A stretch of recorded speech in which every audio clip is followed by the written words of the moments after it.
আপনারা সবাই ভালো আছেন? মাই কিচেনে সবাইকে স্বাগত জানিয়ে আমি আজকের রেসিপি শুরু করছি। আজকের রেসিপি হচ্ছে ডিম ভুজিয়া। দুটো ডিমের ভুজিয়া করব। এটা আমার গরম হয়ে গেছে। আমি একটা মিডিয়াম সাইজের পেঁয়াজ নিয়েছি, দুটো ছোট ছোট টমেটো নিয়েছি, 3টে কাঁচা লঙ্কা নিয়েছি।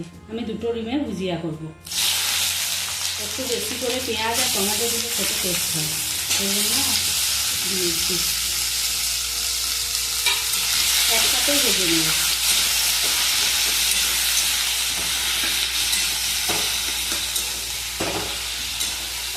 এই ডিম ভুজিয়াটা রুটির সাথে খুব ভালো লাগে।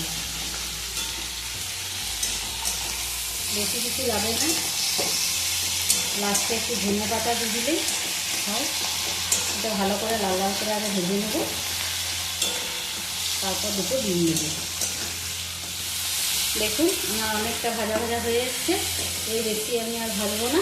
এখানে 3টে কাঁচা লঙ্কা আমার ছিল, 3টে কাঁচা লঙ্কা দিচ্ছি। আর এখানে একটু নুন দিয়েছি, একটু লঙ্কা গুঁড়ি আছে, এটা ধনে গুঁড়ি, এটা হলুদ, এটা মিট মশলা, এটা গরম মশলা, এটা হচ্ছে একটু জিরে গুঁড়ো। আমি একসাথে এগুলো সব দিয়ে দিচ্ছি। একটু করে দিলেই হবে। এখানে দুটো ডিমের করছি আমি।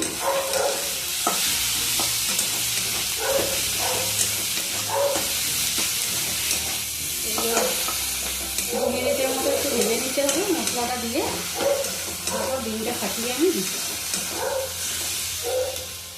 এরপর আমি ওখানে ডিমটা ফাটিয়ে দিচ্ছি।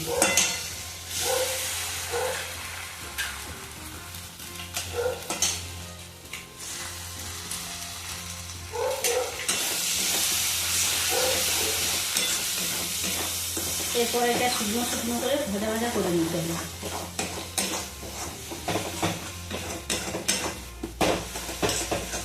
এটা একদম ঝুরঝুরে হয়ে যাবে ভাজা ভাজা।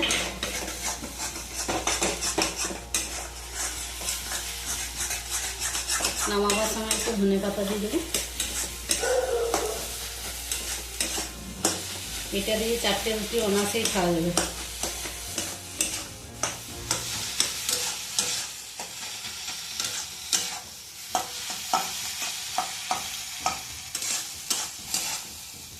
দেখুন আমার আর একটুখানি আমি তেল দেবো, কড়াই লেগে যাচ্ছে।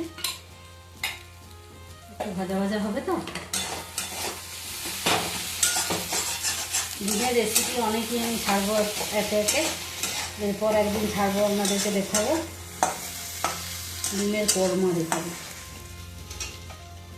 আর একটু ভাজা ভাজা করবো, তাহলে আমার হয়ে যাবে ডিম ভুজিয়া। বাড়িতে থাকা উপকরণ দিয়ে আমি বানালাম।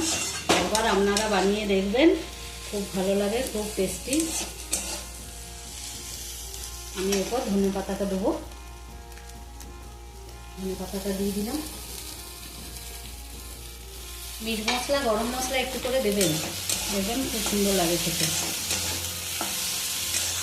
একবার হলেও বাড়িতে বানিয়ে খাবেন।